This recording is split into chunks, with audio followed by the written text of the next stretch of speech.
ludicrous. All right, who called for ludicrous?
All right, there we go. Oh, there I am. That was a bumpy little transition between the pre-show, which I'm doing some Metal Church, for this episode of me reading Heidegger, and I had trouble playing with the volume button the way I wanted to, so I just cut it short. But anyway, welcome to the show, guys. How's it going? It's Zerilath. This is Zerilath Immortal on YouTube. I have been doing my drive streams semi-regularly, and now that my job is loosening up on the hours by quite a bit, I'm going to make some content. I've had a good, full, productive couple of days, and I still got a couple of days off. So, yeah, I'm just going to thoroughly enjoy myself. I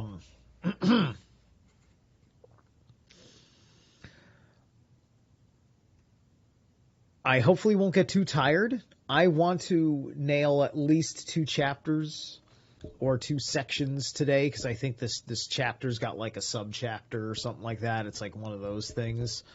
So we'll see what happens. But here we are.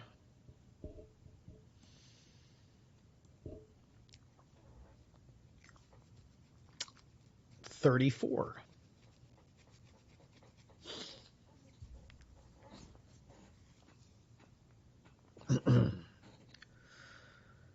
Being there and discourse, language. The fundamental existentialia, which constitutes the being of the there, the disclosedness of being in the world, are states of mind and understanding. In understanding there lurks the possibility of interpretation, that is, of appropriating what is understood, insofar as a state of mind is equiprimordial with an act of understanding. It maintains itself in a certain understanding. Thus there corresponds to it a certain capacity for getting interpreted. We have seen that assertion is derived from interpretation and is an extreme case of it. In clarifying the third signification of assertion as communication, speaking forth, we were led to the concept of saying and speaking, to which we had purposely given no attention up to that point. The fact that language now becomes our theme for the first time will indicate that this phenomenon has its roots in the existential constitution of Dasein's disclosedness. The existential ontological foundation of language is discourse or talk. Read, as we have pointed out earlier, we have translated this word either as discourse or talk, as the context seems to demand, sometimes compromising with the hendiadys discourse or talk, but in some contexts, discourse is too formal, while talk is too colloquial. The reader must remember that there is no good English equivalent for read. For a previous discussion, see the above section. This phenomenon is one of which we have been making constant use already in our foregoing interpretation of state of mind, and understanding interpretation as assertion, but we have, as it were, kept it suppressed in our thematic analysis. Discourse is existentially equiprimordial with state of mind and understanding. The intelligibility of something has always been articulated, even before there is any appropriative interpretation of it. Discourse is the articulation of intelligibility. Therefore, it underlies both interpretation and assertion, that which can be articulated in interpretation, and thus even more primordially in discourse, what we have called meaning, that which gets articulated as such in discursive articulation, we call the totality of signification, bedeutungsgens. This can be dissolved or broken up into significations. Significations, as what has been articulated from, that which can be articulated, always carries meaning. Sind or sinnhaft. If discourse, as the articulation of the intelligibility of the there, is a primordial existential of disclosedness, and if disclosedness is primarily constituted by being in the world, then discourse too must have essentially a kind of being which is specifically worldly. The intelligibility of being in the world, an intelligibility which goes with a state of mind, expresses itself as discourse. The totality of significations, of intelligibility, is put into words. The signification, words accrue, but word things do not get supplied with signification.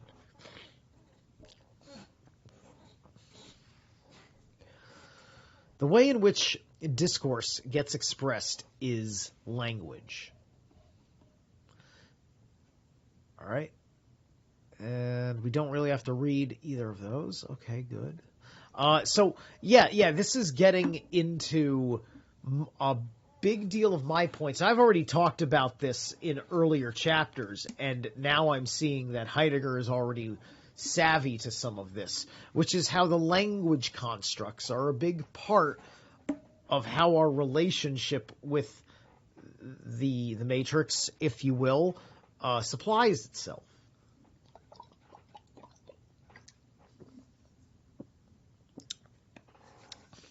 And he's already talking about primordial and equiprimordial aspects, right? As he's digging deeper and deeper and deeper into what we're getting at in the terms of just really like he's kind of getting to the point of like this is literally where thoughts come from, like this is manifestation on a certain level. Language is a totality of words, a totality in which discourse has a worldly being of its own. And as an entity within the world, this totality thus becomes something, which we may come across as ready to hand. Language can be broken up into words, or into word things, which are present at hand. Discourse is existentially language, because the entity whose disclosedness it articulates according to significations has, as its kind of being in the world, a being which has been thrown and submitted to the world. Howdy back to you, Gray Moon. Thanks for popping in. You're new here. Where did you find me? How did you find me? I like to just make that assessment to anyone who is interested in volunteering that information. Otherwise, it's not like I need your social security number or to know your deepest, darkest fears. But we could talk about that if you want to get a tarot reading. But anyway, as an existential state in which Dasein is disclosed, discourse is constituted for Dasein's existence. Hearing and keeping silent, Schweigen, are possibilities belonging to discursive speech. Oh, the Phoenix Enigma. Awesome. Thank you. Thank you. I miss those guys. I wish Corey and Alicia were making content somewhere. I'm pretty sure I'm following in all the places where they would make content if they so choose. It must be tough.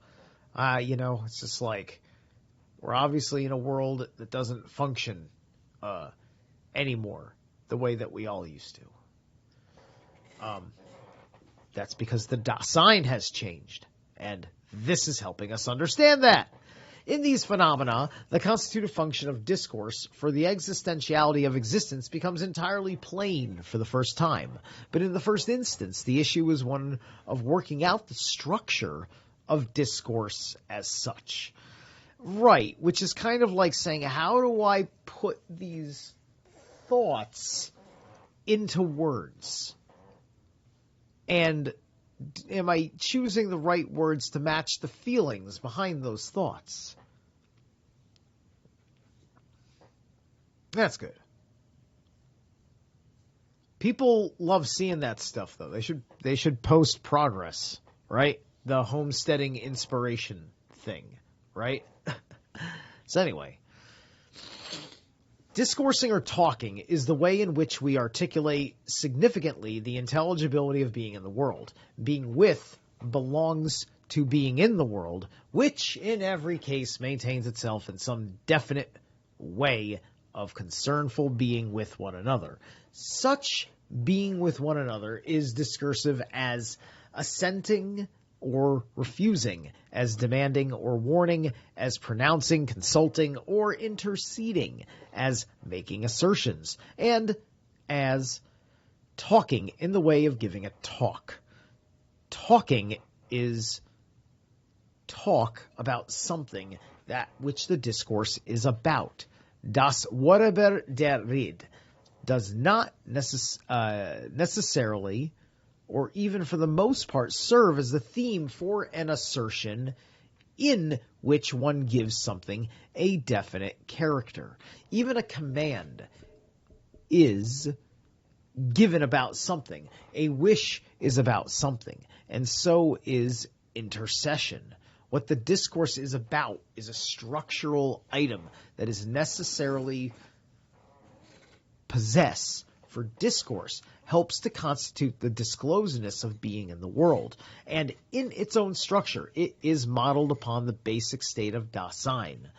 What is talked about, das beredet, in talk is always talked to, and geredet, in a definite regard and within certain limits. In any talk or discourse, there is something said in the talk as such, ein geredes as solches, something said as such, das gesagt as solches, whenever one wishes, asks, or expresses oneself about something. In this something said, discourse communicates.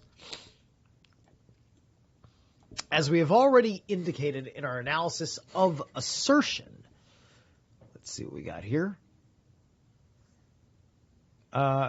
Reading by der Annales der Osage.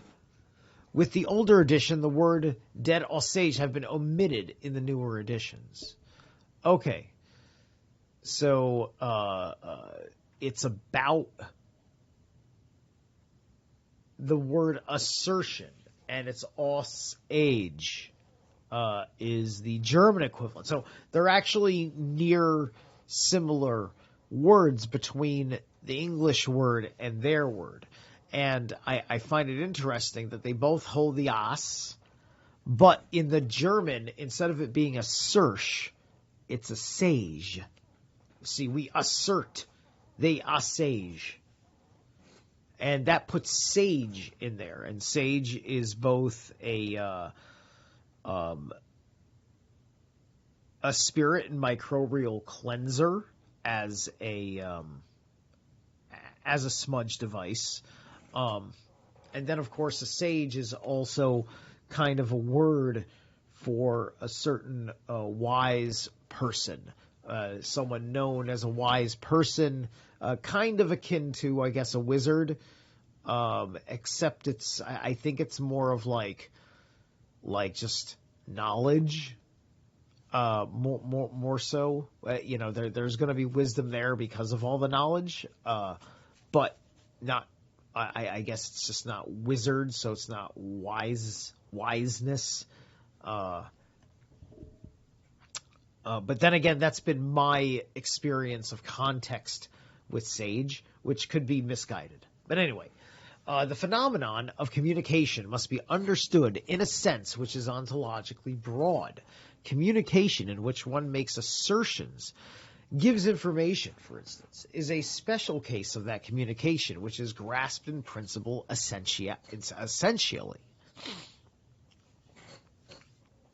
In this more general kind of communication, the articulation of being with one another understandingly is constituted, though it a co-state of mind, a Mitbefindlichkeit, gets shared, and so does the understanding of being with.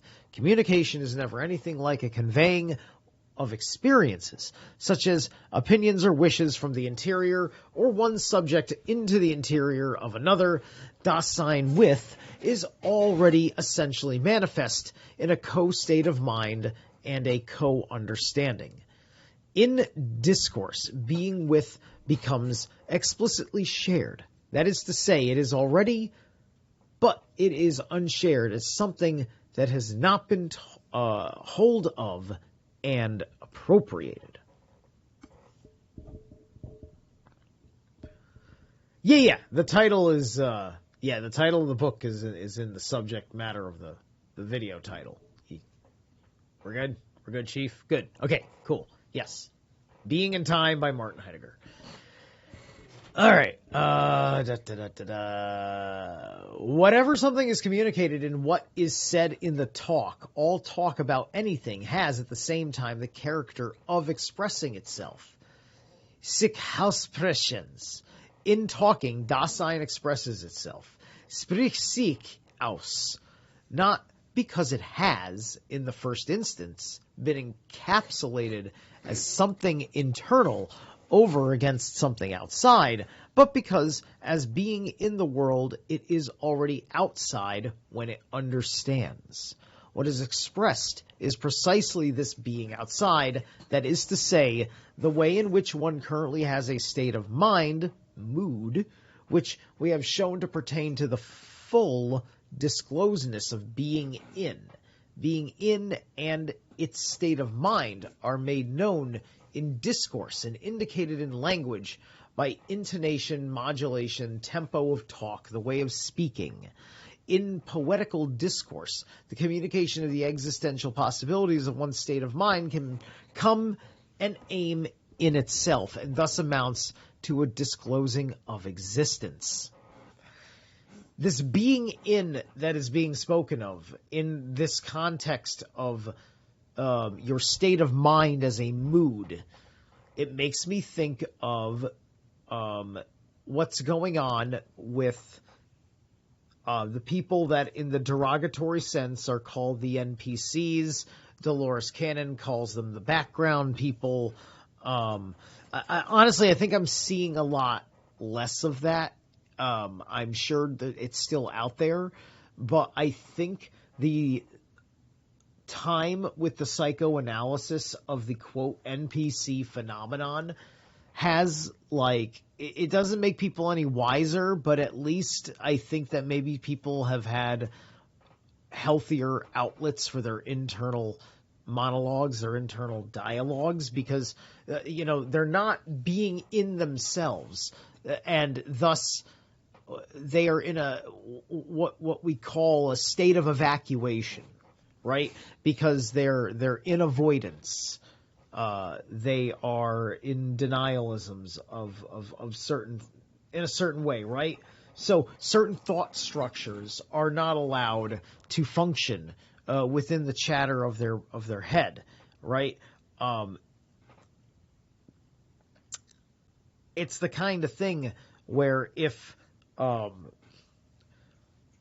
forced to run that idea through your head would be incredibly painful, because there's just going to inherently be things there that threaten your sense of self. That's your ontological shock, and this is where the ego steps in, right? Because you, on a certain level, when you don't know who you are, needs the ego to protect you from things that are trying to tell you who you are, when you're trying to discover that for yourself. And it's the only way you're going to be okay with anything that sounds at this time like a bad thing, right? This is why people have a hard time when it comes to something like, let's just say the original Greek translation of the Bible, where Jesus is depicted as a monster, a terrible monster, who did live and was arrested for a very particular reason that is lost in translation in the end over there. That's the kind of shit that brings up all sorts of cognitive dissonance. We're talking about the cognitive dissonance, which is how you're doing your spiritual bypassing. And you may need that as a mechanism. It's we're in a period of time where we don't need such a terrible sense of urgency, but also those of us that know what the last 3 years truly was. Also, we have a certain disposition, a certain attitude. We have a certain look in our eye. We have a certain we have a completely different nervous system than these people, right? We stand in a very different way. And there's a lot of incredible people that I think have stepped out as shadow agents of the divine path and got through in interesting ways. And it's the ways that we get through in the real world that matter. Getting through to people on the internet doesn't matter anymore. These platforms are not designed to just give you a blind, widespread shot like it used to be. Very little of that throttling was going on. You had to be like blatantly like throw up a National Socialist flag kind of like grotesque thing in order for them to even just shadow ban you while you still had your channel. And we're still monetized even though the money wasn't great, right? This was the experience of reality for, common conception of hate speech, right? And hate speech was why? Because they didn't want people talking like that because they didn't want that to have a resting place in anybody's mind. They didn't want them to start making sense to the women. Because then if the women start making sense of that, they will go with it until things reach a terrible conclusion and everybody has to suffer, right? Like that's what happened in 2020, because I guarantee you there was a certain point where men didn't want to take it any further. They were getting exhausted with it. But, the women were inexhaustible. Plus, most of the women that most people knew worked in the nursing field. I can't tell you how many fucking women I met doing my Uber job. They were all fucking working at hospitals and doctors' offices. Left and right, or, with the dentist or something like that. Yale New Haven Hospital shit and all this. Holy crap, right? All these women in that field, were holding this terrifying psychic consensus to reality, right? And they're having this conversation with themselves. This is what Heidegger's talking about, right? This is this way that they are weaving their web. That's good. Yeah. Yeah, that's a little bit where I'm at too. It's just like, I walk around, I do my thing. My aura is quite available for people to see. And, who gets to notice the dragon wizard guy, with a Thor complex running around, and being like, oh, he's interesting. What's this guy all about? He looks like he knows something and he's done stuff, right? It's just like, he walks around like he can impress me. I feel like being impressed, right? Like this kind of thing, right? And then does it happen? Does it not happen? And it doesn't matter if it doesn't happen because there's other things going on with my day that make me happy. Because I had to give up on on that tiny little bit of the evangelist. And I had to really shift my attitude out of the making, you gotta be on this side. I found the right side. Guys, this is my argument for the right side. Come on over here. My side over here is the best side.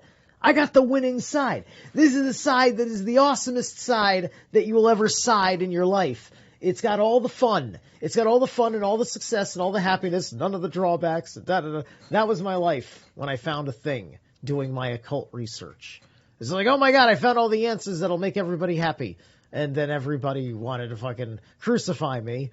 And I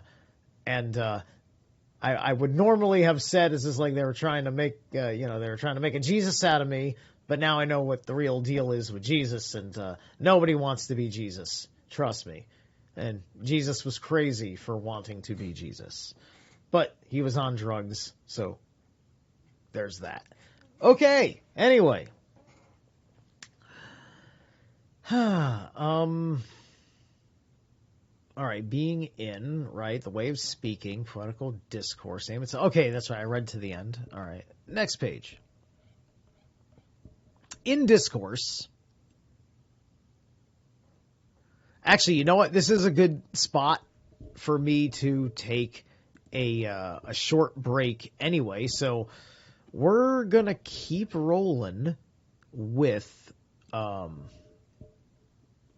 some more Metal Church.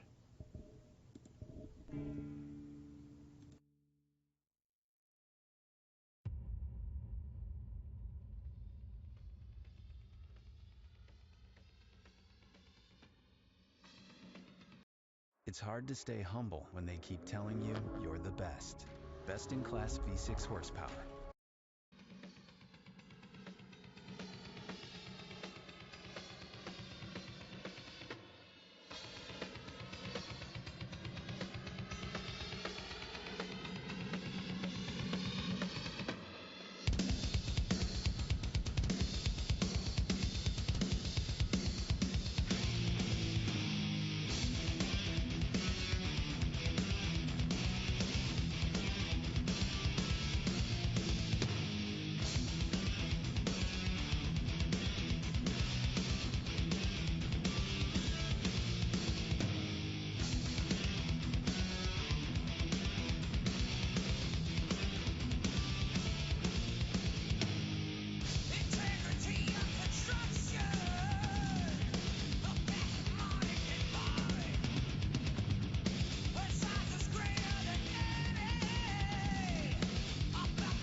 Here's a message to you from us, students at the State University of New York.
All right.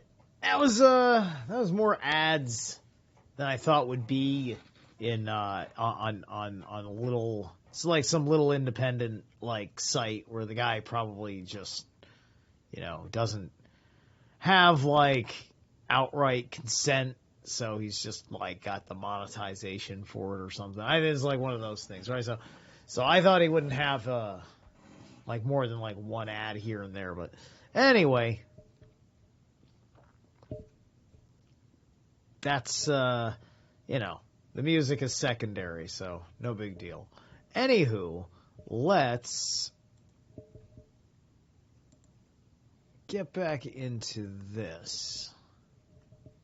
So, in discourse, the intelligibility of being in the world, and intelligibility which goes with a state of mind, is articulated according to significations, and discourse is this articulation. The items constitutive for discourse are what the discourse is about, what is talked about, what is said in the talk as such, the communication and the making known. These are not properties which can just be ranked up empirically from language. They are existential characteristics rooted in the state of Dasein's being, and it is they that first make anything like language ontologically possible. In the factical linguistic form of any definite case of discourse, some of these items may be lacking or may remain unnoticed. The fact that they often do not receive verbal expression is merely an index of some definite kind of discourse, which, insofar as it is discourse, must in every case lie within the totality of the structures we have mentioned. Attempts to grasp the essence of language have always taken their orientation from one or another of these items, and the clues of their conceptions of language have been the ideas of expression, of symbolic form, of communication as assertion. Let's take a look here with assertion. We all know about assertion from the last one. Der Mitteilung al-Assage. The question marks around Assage appear only in the newer editions. All right.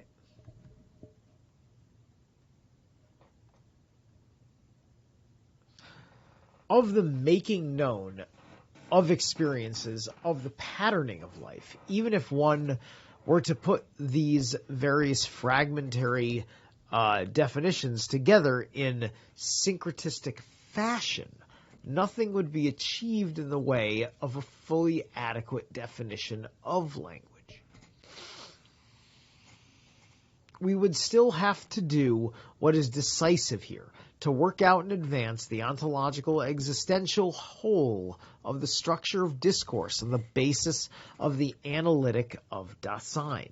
We can make clear the connection of discourse with understanding and intelligibility by considering an existential possibility which belongs to talking itself. Hearing If we have not heard all right, it is not by accident that we say we have not understood. Hearing is constitutive for discourse, and just as linguistic utterance is based on discourse, so is acoustic perception on hearing. Listening to is Dasein's existential way of being open as being with for others. Indeed, hearing constitutes the primary and authentic way in which Dasein is open for its own most potentiality for being, as in hearing the voice of the friend whom every Dasein carries with it. Dasein hears because it understands. As a being in the world with others, a being which understands, Dasein is in thrall to Dasein with and to itself, and in the thraldom it belongs to these. For 2, it says,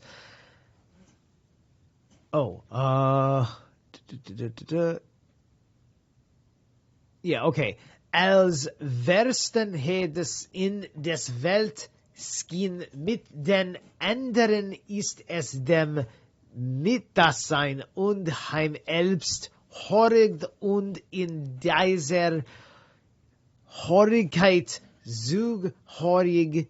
In this sentence, Heidegger uses some cognates of Hören, or hearing, whose interrelation disappear in our version. Being with develops in listening to one another auf ein der Hören, which can be done in several possible ways, following des Folgens versus Folgens in earlier editions. So Folgens for following, because following is used as a term here and not just as a word. Going along with, and, hold on a second.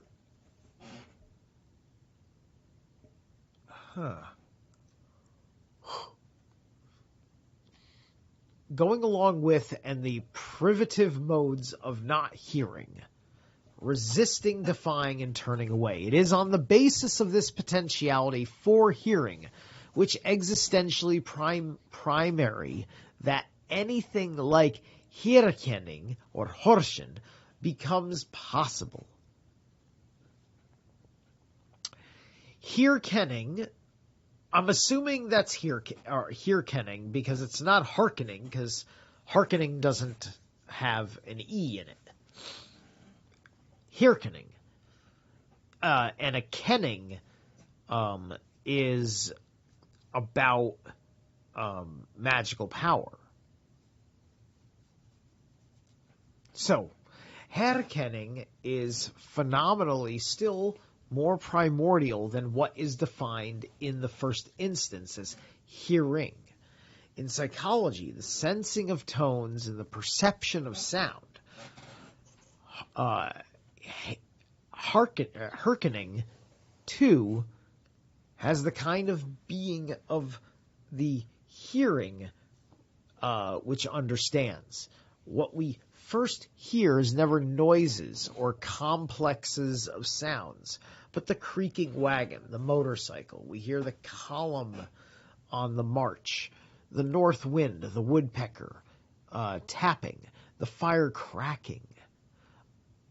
It requires a very artificial and complicated frame of mind to hear a pure noise. The fact that motorcycles and wagons are what we proximately hear in the phenomenal evidence that in every case, Dasein, as being in the world, already dwells alongside what is ready to hand within the world. It certainly does not dwell proximally alongside sensations, nor would it first have to give shape to the swirl of sensations to provide the springboard from which the subject leaps off and finally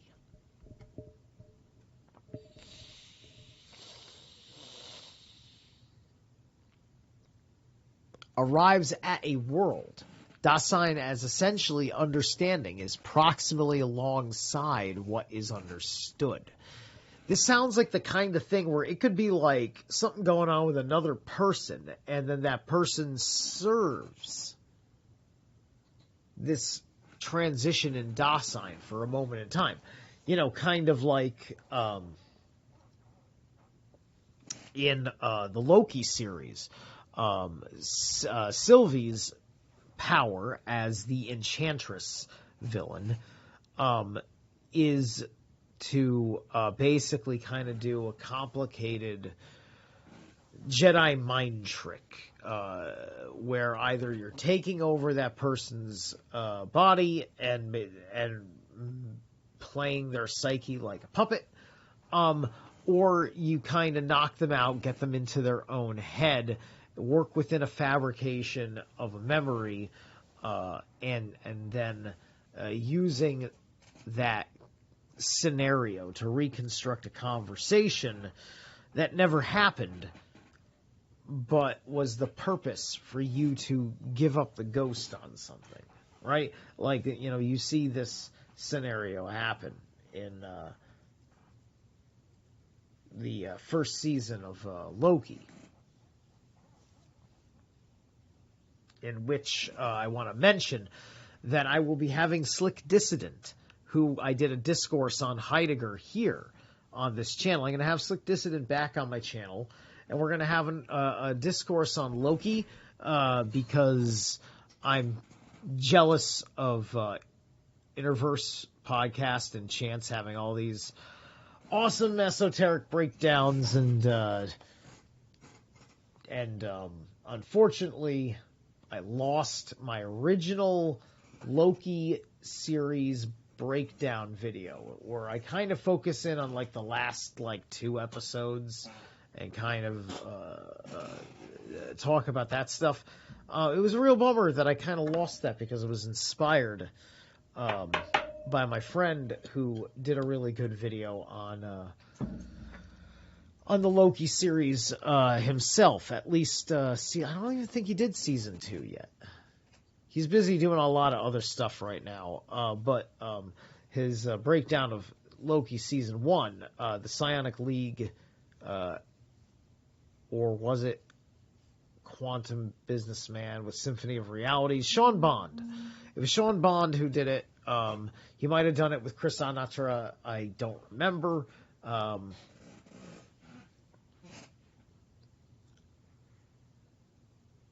What's good? Arabic Day Lion Spielberg tonight. Your Loki, your Slick's Loki decodes via Norse lens gonna fire. Thank you. Yeah. We've been having the background conversations as primer. I've been rewatching the series from the beginning as well with some of my downtime. I've watched 4 episodes of season 1 again. So I'm going to try and bang out 2 more episodes. Probably not tonight because I'll be tired. But I'm going to try and bang out the next 8 episodes in a reasonable amount of time, having it all fresh in my head. I've already picked up on 1 or 2 little details that I wanted to bring up. I may bring up a handful of things that were already discussed with Chance. But as far as me and carrying my narrative on my channel, I will also need to point out some of these same things, and I am not competing with Chance in that particular way, but I could be competing with Chance if you'd like me to. We're both Aries, so I should compete with Chance on some level, I suppose. But anyway, and thank you for being here, Gray Moon. You probably bounced already. Thank you. And I'll check my Telegram. It requires a very artificial and complicated frame of mind. I think alongside what is understood. Yeah, okay. Where are we at here? This is it. Likewise, when we are explicitly hearing the discourse of another, we proximally understand what is said, or to put it more exactly, we are already with him. Yeah. We say that in conversation now. It's just like, yeah, I'm with you. Yeah. I get it. I get it. Right? Anyway,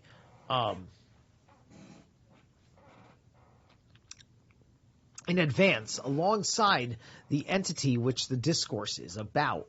On the other hand, what we proximally hear is not what is expressed in the utterance. Even in cases where the speech is indistinct or in a foreign language, what we proximately hear is unintelligible words and not a multiplicity of tone data. Okay, tone data. What do we got here? Here we follow the reading of the newer editions. Nicht ein Mannigfaltigkeit von Tondaten. The older editions have rein instead of ein. Interesting. Admittedly, when what the discourse is about is heard naturally, we can at the same time hear the diction, the way in which it is said. This is die Weis des Gesagtseins, but only if there is some co-understanding beforehand of what is said in the talk, for only so is there a possibility of estimating whether the way in which it is said is appropriate to what the discourse is about thematically. In the same way, any answering counter-discourse arises proximally and directly from understanding what the discourse is about, which is already shared in being with. Only where talking and hearing are existentially possible can anyone hear can, the person who cannot hear and must feel. The author is here alluding to the German proverb, wer nicht hören kann, muss fühlen. He who cannot heed must suffer.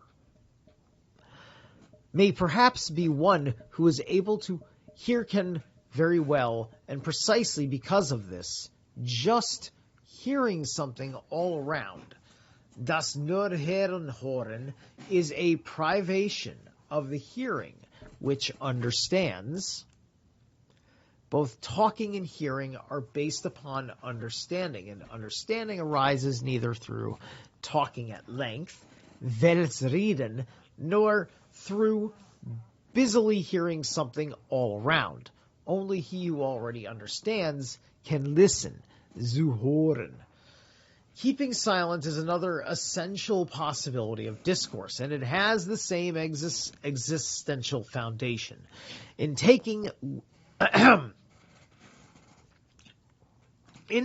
with one another, the person who keeps silent can make one understand. That is, he can develop an understanding, and he can do so more authentically than the person who is never short of words. Speaking at length, Vel spreken about something does not offer the slightest guarantee that thereby understanding is advanced. On the contrary, talking extensively about something covers it up and brings what is understood to a sham clarity, the unintelligibility of the trivial. But to keep silent does not mean to be dumb. On the contrary, if a man is dumb, he still has a tendency to speak. Such a person has not proved that he can keep silent. Indeed, he entirely lacks the possibility of proving anything of the sort. And the person who is accustomed by nature to speak little is no better able to show what he is keeping silent, or that he is the sort of person who can do so. He who never says anything cannot keep silent at any given moment. Keeping silent authentically is possible only in genuine discoursing. To be able to keep silent, Dasein must have something to say. That is, it must have at its disposal an authentic and rich discloseness of itself. In that case, one's Reticence, Verzweigenheit, makes something manifest and does away with idle talk. Gered. As a mode of discoursing, reticence articulates the intelligibility of Dasein in so primordial a manner that it gives rise to a potentiality for hearing, which is genuine, and to a being with one another, which is transparent. Because discourse is constitutive for the being of the there,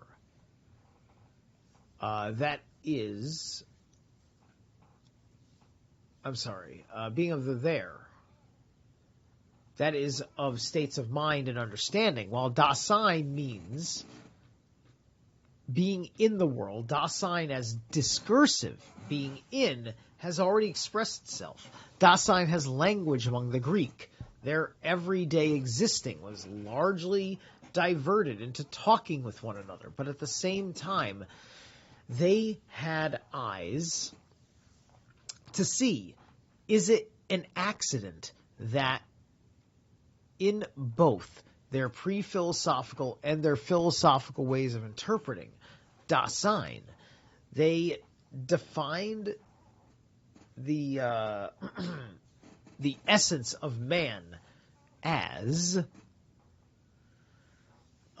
some term in Greek that I do not know. I will read that in a second. The later way of interpreting this definition of man in the sense of the animal rational, something living which has reason, is not indeed false, but it covers up the phenomenal basis for this definition of Dasein. Man shows himself as the entity which stalks.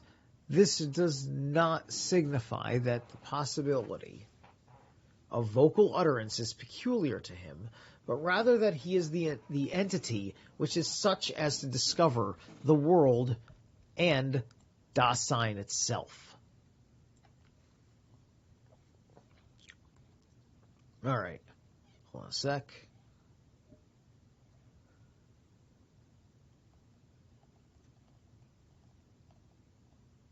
All right. I'm going to read another page and a schmidge, and then we're going to take another break. I'm going to try and keep going.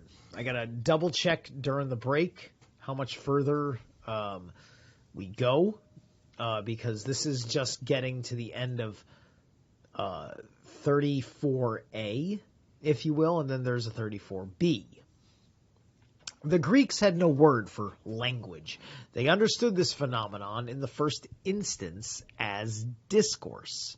But because the logos came, I'm pretty sure that's the logos, right? Yeah, into their philosophical ken primarily as assertion, this was the kind of logos which they took as their clue for working out the basic structure of the forms of discourse and its components. Grammar sought its foundation in the logic of this logos, but this logic was based upon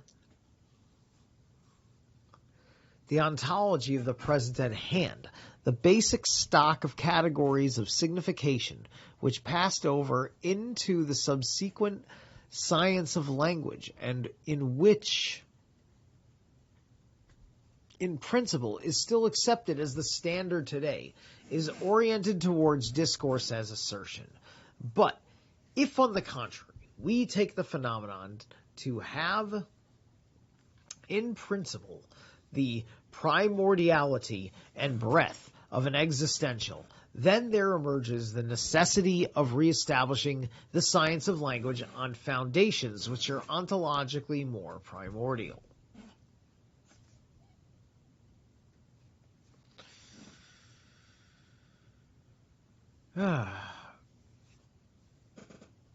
Based on that, wait a second.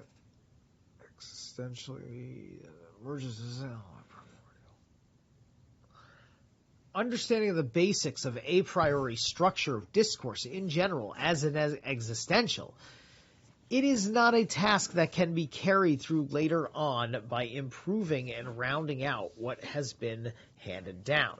Bearing this in mind, we must inquire into the basic forms in which it is possible to articulate anything understandable, and to do so in accordance with significations, and the articulations must not be confined to entities within the world, which we recognize by considering them theoretically, and which we express in sentences. A doctrine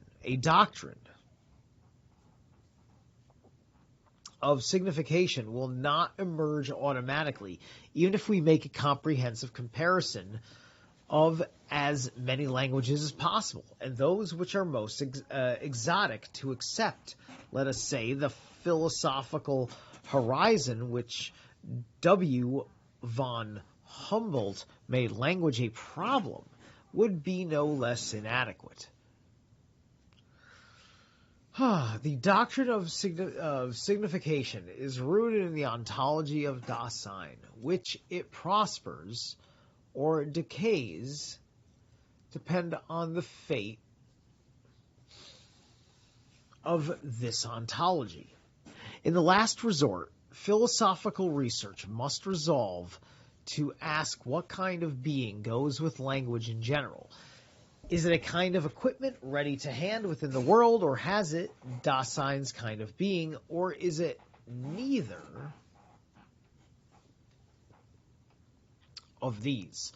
What kind of being does language have, if there can be such a thing as a dead language? What do the rise and decline of a language mean ontologically? We possess a science of language, and the being of the entities which it has for its theme is obscure. Even the horizon for any investigative question about it is veiled. Is it an accident that proximately and for the most part significations are worldly, stretched out beforehand by the significance of the world? What they are indeed often predominantly spatial, or does this fact have existential ontological necessity? And if it is necessary, why should it be so? Philosophical research will have to dispense with the philosophy of language if it is to inquire into the things themselves and attain the status of a problematic which has been cleared up conceptually. Our interpretation of language has been designed merely to point out the ontological locus of this phenomenon in Dasein's state, which state of being, in Dasein's state of being, and especially to prepare the way for the following analysis, in which, taking as our clue a fundamental kind of being belongs to discourse, its connection with other phenomenon, we shall try to bring Dasein's everydayness into view in a matter which is ontologically more primordial. Okay, so then there's part B. Okay, part B is not very long, so then it goes into 35. How long is 35? 35 is not terribly long either. Let's see if we can bang this all out within an hour. All right? Okay. Let's relax. Hopefully there won't be another commercial break, but there probably will be.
Oh, boom, right there. Good. Okay. Excellent. All right, I got nice. I got Gray Moon's message here, and Arabic. You've been let's see, yeah, decodes. Yeah, I already said that about the fire. Per what you said prior, I felt positive vibes on Vibrant tonight when your slated Loki explorations via Norse perspectives was mentioned. So likely no comp worries to fret about. Oh, I was mentioned tonight. Oh, that was very cool. That's very cool. I'll have to go back and listen. Yeah. Yeah, I'll have to go back and check out the Vibrant from tonight. I had no idea that they were live doing their thing when I decided to do mine. So then you asked Osia, the ancient Greek term.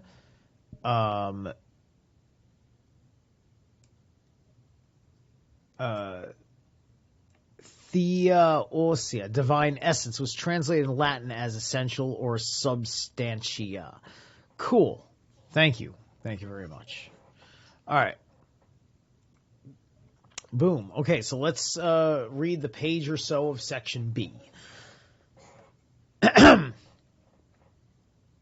Everything being of the there and the falling of Dasein.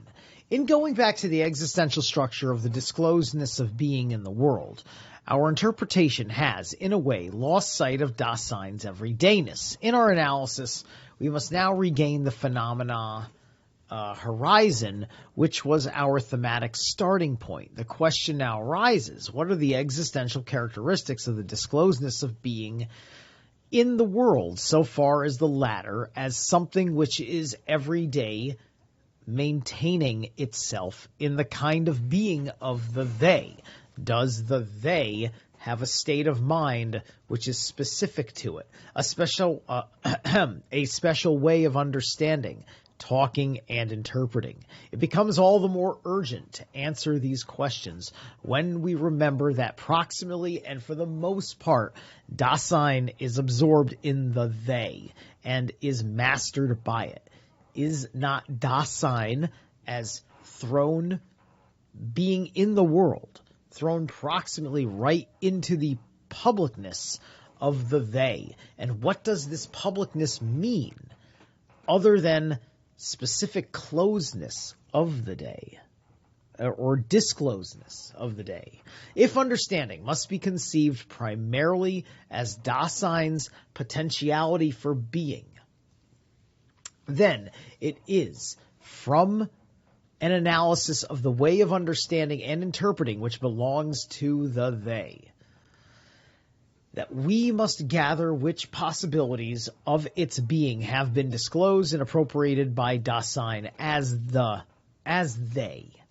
In that case, however, these possibilities themselves make manifest an essential tendency of being, one which belongs to everydayness. And finally, when this tendency has been explicated in an ontologically adequate manner, it must unveil a primordial kind of being of Dasein in such a way, indeed, that from this kind of being, reading von ihr aus, the earlier editions omit aus, corrections are made in a list of errata. The phenomenon of thrownness to which we have called attention can be exhibited in its existential concreteness. In the first instance, what is required is that the disclosedness of the they, that is, the everyday kind of being of discourse, sight, and interpretation, should be made visible in certain definite phenomena. In relation to these phenomena, it may not be superfluous to remark that our own interpretation is purely ontological in its aim, and is far removed from any moralizing critique of everyday Dasein, and from the aspirations of a philosophy of culture.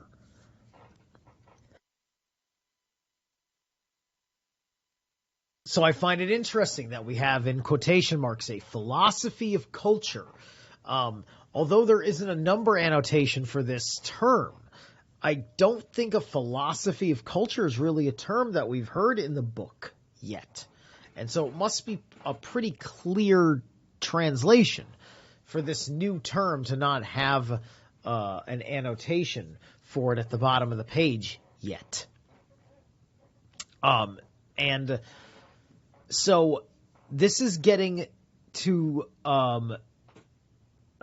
just a contextual framing mechanism that the disclosure of Dasein in conversation, in discourse, also inherently is a philosophy of culture. That there's something inherent to philosophy of culture in the very establishment of the discourse of disclosing Dasein. Okay. 35. Idle talk. The expression idle talk, gered, is not to be used here in a disparaging. What's it say here? These quotation marks are supplied only in the older editions. It is not easy to translate gered in any way which does not carry disparaging connotations. Fortunately, Heidegger makes his meaning quite clear.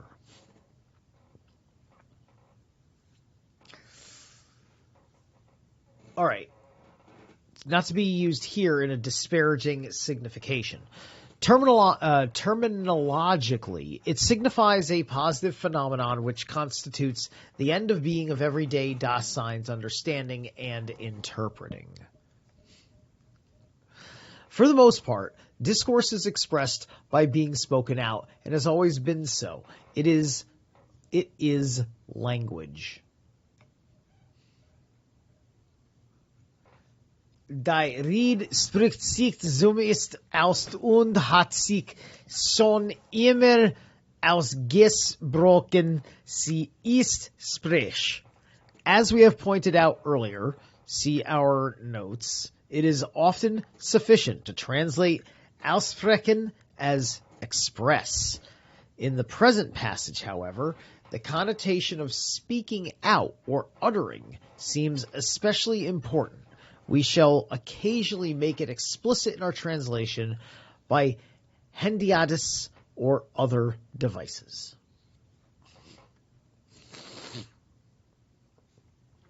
So, it is language, but in that case, understanding and interpretation already lie in what has thus been expressed. In language, as a way things have been expressed or spoken out, Ausgesprochenheit, there is hidden a way in which the understanding of Dasein has been interpreted. This way of interpreting, it is no more just present at hand than language is. On the contrary, its being is itself of the character of Dasein. Proximally and with certain limits, Dasein is constantly delivered over to this interpretedness, which controls and distributes the possibility of average understanding and of the state of mind belonging to it.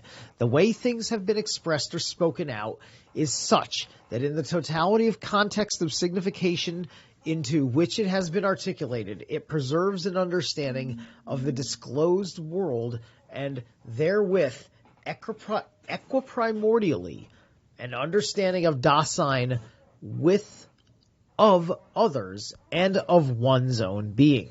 The understanding which has thus already been deposited is the way things have been expressed, pertains just as much to any traditional discoveredness of entities which may have been reached as it does to one's current understanding of being and to whatever possibilities and horizons for fresh interpretation and conceptual articulation may be available.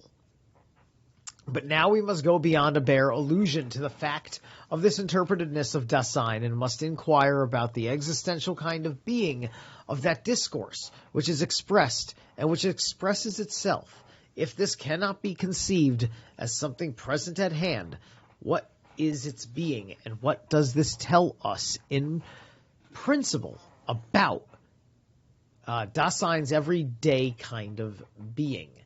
Discourse, which expresses itself, is communication.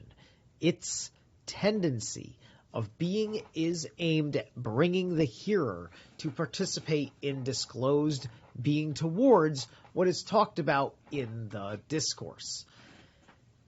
In the language which is spoken, when one expresses oneself, there lies an average intelligibility, and in accordance with this intelligibility, the discourse which is communicated can be understood to a considerable extent, even if the hearer does not bring himself into such a kind of being towards the discourse, is about as to have primordial understanding of it.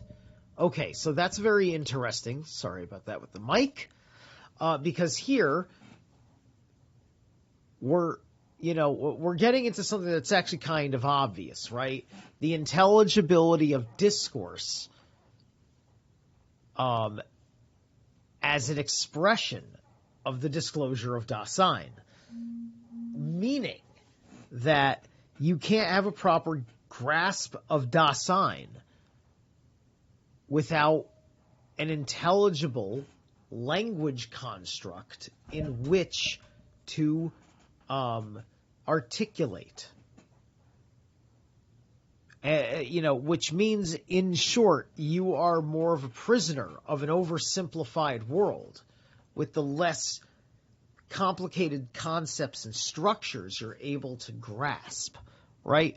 And so you need to unlock new things in your head just to make yourself feel liberated once you've kind of grown to a point of limitation, right? We all have all this room to grow and whatnot, right? But then we hit a limit, and then we have to push harder, right? There's a certain amount of liberty I have to play my guitar. But if I want to have more of that liberty, I have to practice harder, so that way I have more options because I've improved my talent. Okay.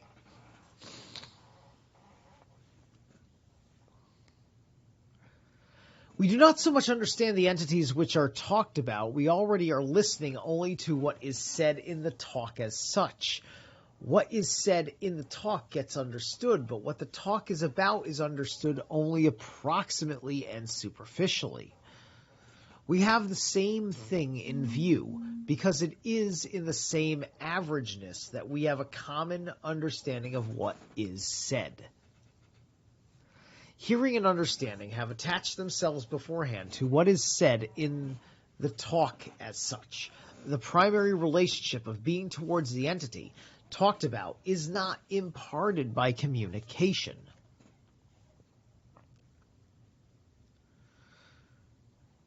All right, I only have to read the second annotation.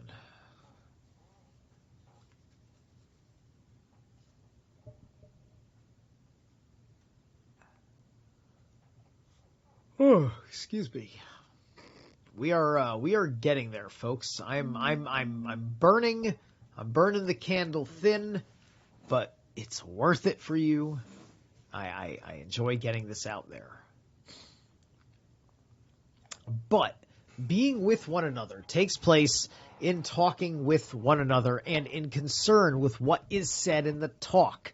To this, being with one another, the fact that talking is going on is a matter of consequence. Im liegt darin, dass geredet wird. We have interpreted im as referring to das might and sein, but other interpretations are grammatically possible. the being said, the dictum, the pronouncement, the Ausspruch, all these now stand surety for the genuineness of the discourse and of the understanding which belongs to it.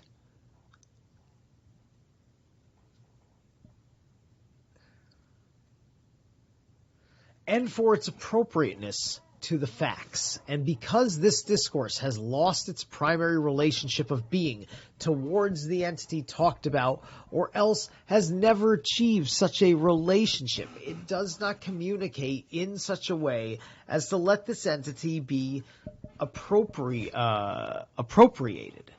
in a primordial manner, but communicates rather by following the route of gossiping and passing the word along. All right. Now, I find it interesting that we're talking about appropriation, right? And how the communication doesn't allow for an appropriation of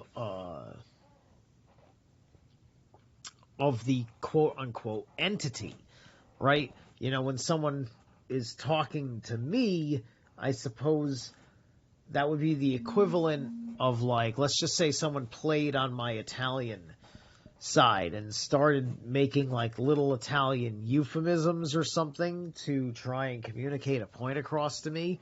And there's something that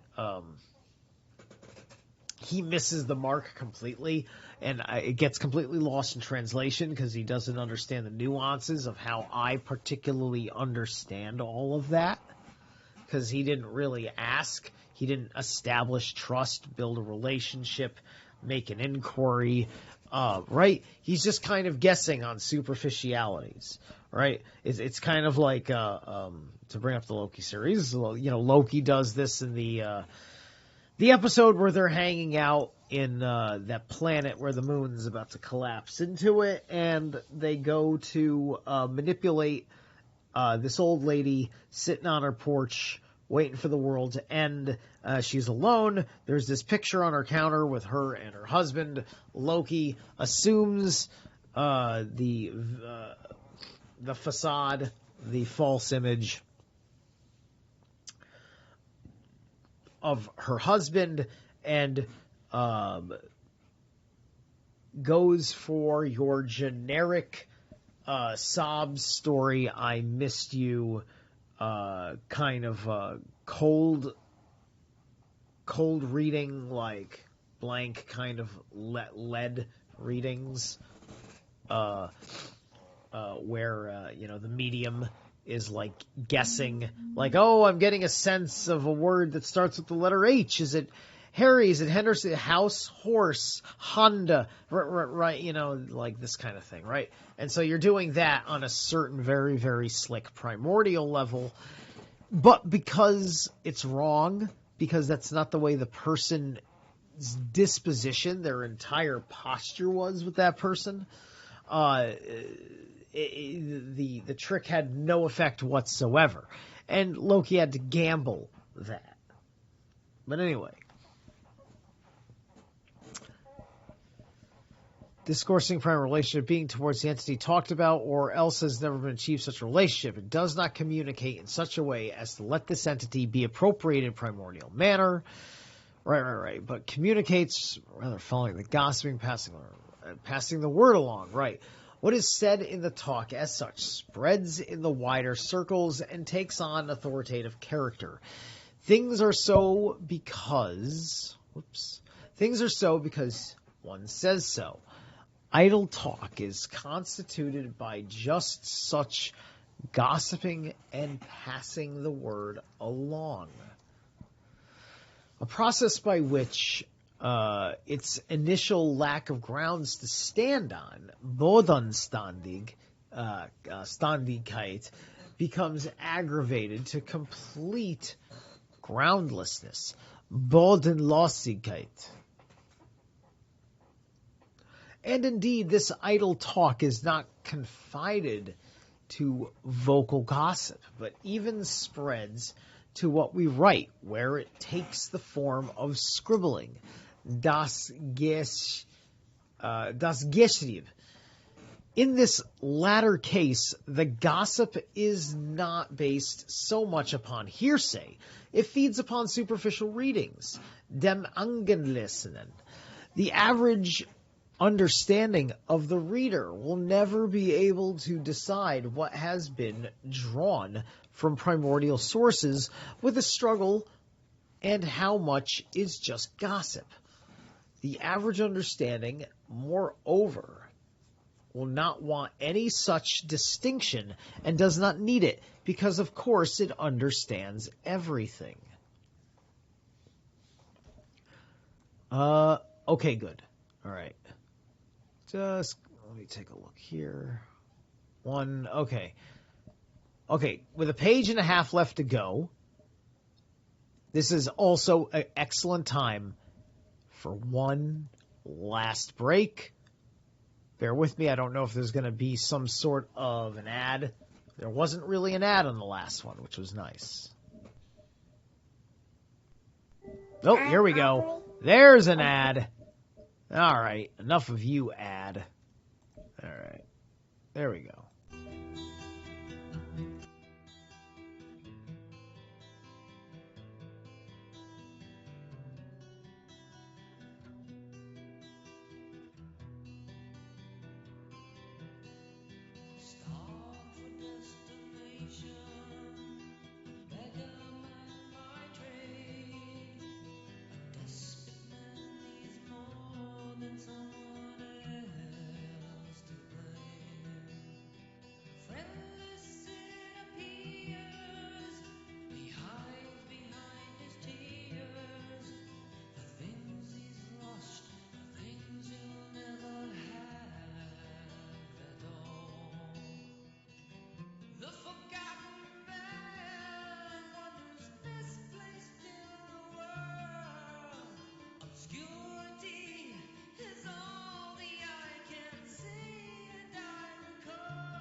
Alright, this song's almost over. But I'm gonna transition us here. Yeah. Good stuff. Turning that down a little bit. This is like a 10-minute song in the middle of this album. You know, this is actually my first time listening to this album. I usually listen to like the first two albums, like, because that's like just me getting. I don't know. It's a good, it's the right attitude. It's just the right attitude. It's a really infectious riff. But you know what? This album's fantastic. Like, so far, halfway through this album, loving every song. So more of this, right? It's one of those things where it's just like, it's the 80s. It's that level of great that's going on in the 80s at the time. It's 89. It's definitely still counts. They're putting it all together right in the thick of it. All right. I'm excited. Let's get this page and a half knocked out, because I'm going to get knocked out. Excuse me.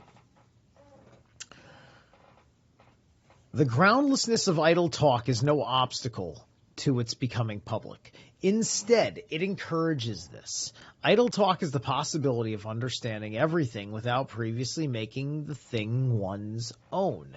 If this were done, idle talk would founder, and if already guards against such a danger, idle talk is something which anyone can rake up. It not only releases one from the task of genuinely understanding, but develops an undifferentiated kind of intelligibility for which nothing is closed off any longer. Discourse, which belongs to the essential state of Dasein's being and has a share in constituting Dasein's disclosedness, has the possibility of becoming idle talk.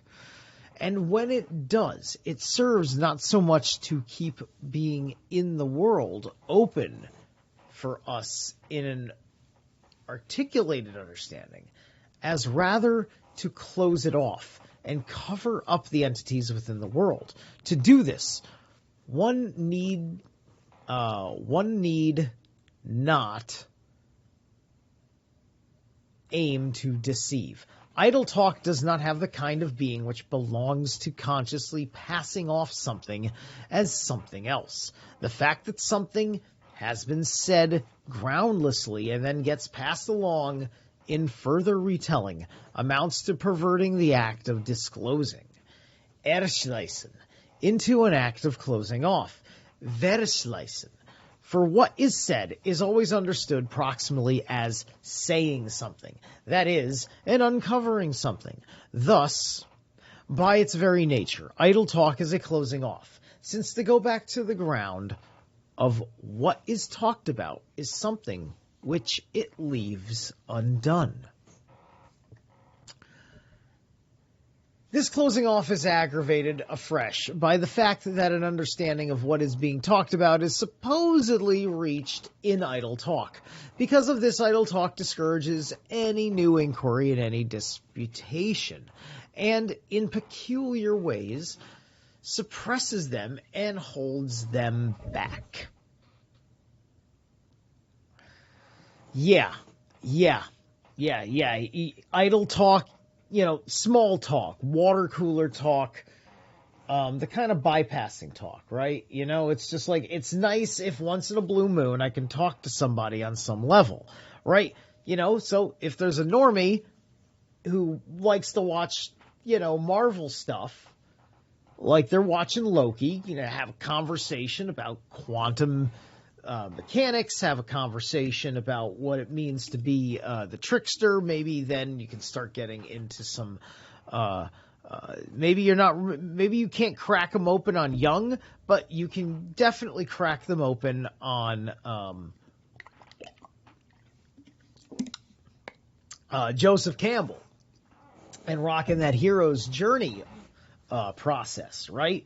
And then the hero's journey process can then become a safe space, for maybe them at least getting something in without getting something out, right? It's just like sometimes the small talk can give away enough if you're able to read enough elements with somebody like me over enough time.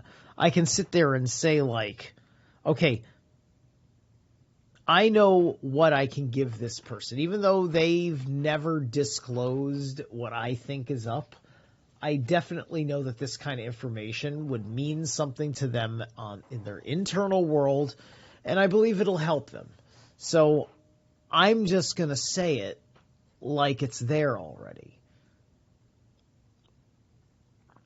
And then this is the thing that you do, right? In the practice that I use, you look above my head here. I've been using my Helm of Awe again, over here, and with this thing, if you're able to get a good look, maybe I'll blow it up.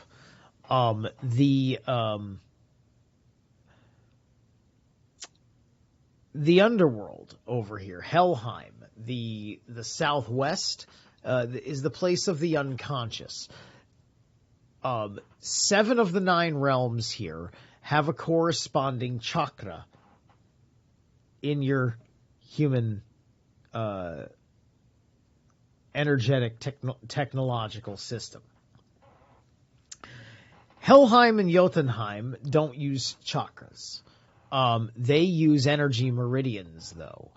There's an energy meridian associated with all the chakras, but here we also have an energy meridian, right? Okay, so let me put this on top. Here we go. This is the Thunder Wheel Codex. So there's the mouth meridian is associated with the underworld, right? So this small talk, there's going to be hints and pieces of their unconscious going on for somebody who can sufficiently read what the other person is saying for long enough, who has done shadow work themselves. And only you can't pick up on it unless you yourself have done shadow work. Then it can make you kind of scary in your ability to read people, to the point where you might not want to be able, you don't want to tell people that you can actually read them, right? Because that might be too violating, even though it's nothing more than their posture, their nervous system, their energy in general. Right? It's literally it's reading them, but it's nothing that they haven't already decided that they're going to put out there, right? And someone like that may also feel like the world is unfair if they're filled with insecurities and they don't know how to have a shield that's comfortable for them, right? It's just like, I've got very comfortable shields with my insecurities. So usually my insecurities don't emerge to twitch me out and fuck up my composure. Anyway.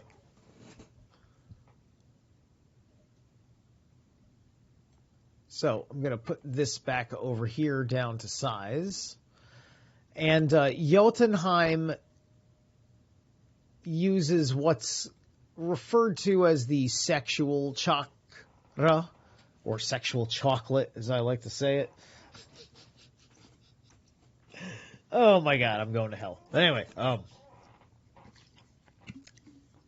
the sexual meridian which is located in between your tailbone and your navel in your reproductive area, depending on your gender.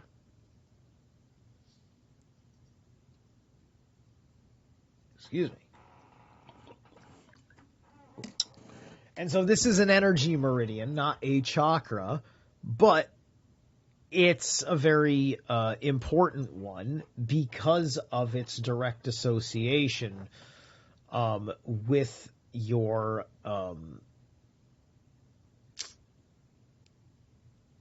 with certain other principles, like in the Thunderwheel Codex here, it explains how the ether as an element is over there. It's with Jotunheim, and this is the great and powerful spirits, right? So this is like so you can think of the Jotun power kind of like the libido.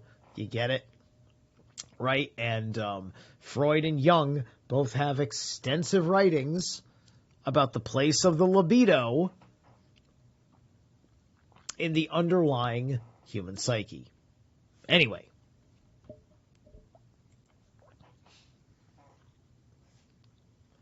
Hold on a second. Okay, something passing off. Passing off something else. The fact is, for what is understood, leaves undone. I feel like I went too far. I gotta be... Alright, I'm just going to go from the second passage. Sorry if I'm repeating myself. Discourse which belongs to the essential state of Dasein's being and has a share in constituting Dasein's disclosedness has the possibility of becoming idle talk. And when it does, it serves not so much to keep being in the world open for us in an articulated understanding, as rather to close it off and cover up the entities within the world. To do this one,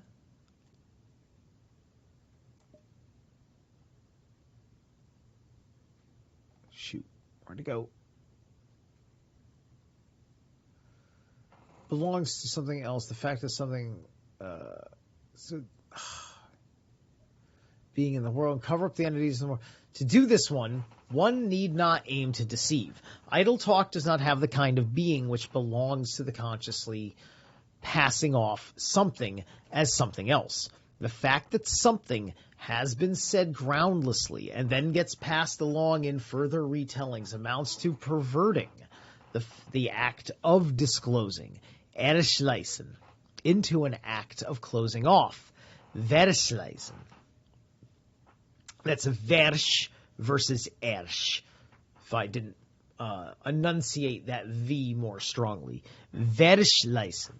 Erschleißen, Erschleißen, Verschleißen. Okay. For what is said is always understood proximally as saying something. That is, an uncovering something. Thus, by its very nature, idle talk is a closing off, since to go back to the ground of what is talked about is something which it leaves undone.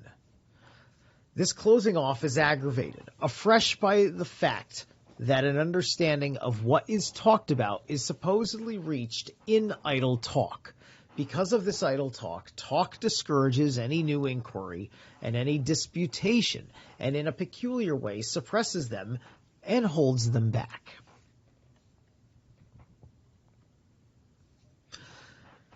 Yeah. Because usually this kind of talk is in the nature of that avoidance that I talked about earlier.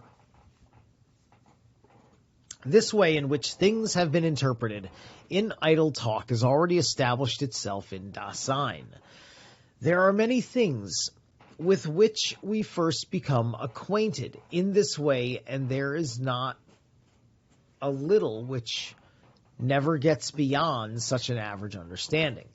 This everyday way in which things have been interpreted is one into which Dasein has grown in the first instance.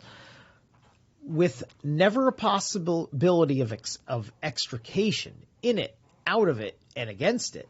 All genuine understanding, interpreting, and communicating, all rediscovering and appropriating anew, are performed. In no case is the sign untouched and unseduced by this way in which things have been interpreted, set before the open country of a world in itself, so that it just beholds what it encounters. The dominance of the public way in which things have been interpreted has already been decisive, even for the possibilities of having a mood. That is, for the basic way in which Dasein lets the world matter to it. Interesting.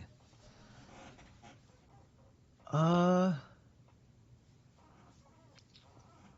I really don't have to read that one. That one's just talking about a particular thing without going into... It doesn't translate anything. All right. The they prescribes one state of mind and determines what and how one sees. Idle talk, which closes things off in the way we have designated, is the kind of being which belongs to Dasein's understanding when what understanding has been uprooted. But idle talk does not occur as a condition which is present at hand in something present at hand. Idle talk has been uprooted existentially, and this uprooting is constant. Ontologically, this means that when Dasein maintains itself in idle talk, it is, as being in the world, cut off from its primordially genuine relationship of being towards the world, towards Dasein with, and towards its very being in. It's just like, it's just like, I'm still myself, right? But there's certain words, there's certain things I can't say or talk about at work. It's not quite appropriate. And the filler is constituted in idle talk about the weather, about business at work that is happening at hand, about projections of expectations over the season of the work that we are in, so on and so forth. And thus my crazy world of space wizards and mythological rock stars has to be kept to my damn self, which these people would need such a huge primer for that it doesn't even get fun until, unfortunately, they got to do some shadow work because of all the wild stuff involved with what we do. All right.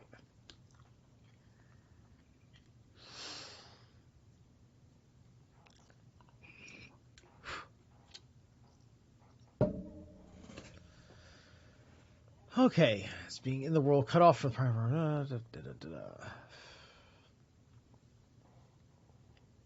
such a Dasein keeps floating unattached in Einerschweb. Yet, in so doing, it is always alongside the world with others, and towards itself. To be uprooted in this manner is a possibility of being only for an entity whose disclosedness is constituted by discourse, as characterized by understanding, and states of mind. That is to say, for an entity whose disclosedness in such an ontologically constitutive state is it's in the world, far from amounting to a not being of Dasein. This uprooting is rather Dasein's most everyday and most stubborn reality. Yet, the obviousness and self-assurance of the average ways in which things have been interpreted are such that while the particular Dasein drifts along towards an ever-increasing groundlessness as it floats, The uncanniness of this floating remains hidden from it under their protecting shelter. Okay. Woo, we did it. We got through the whole shindig. Thank you guys so much for being here. We've read chapter 35 and 36 today, and 35 was pretty darn big.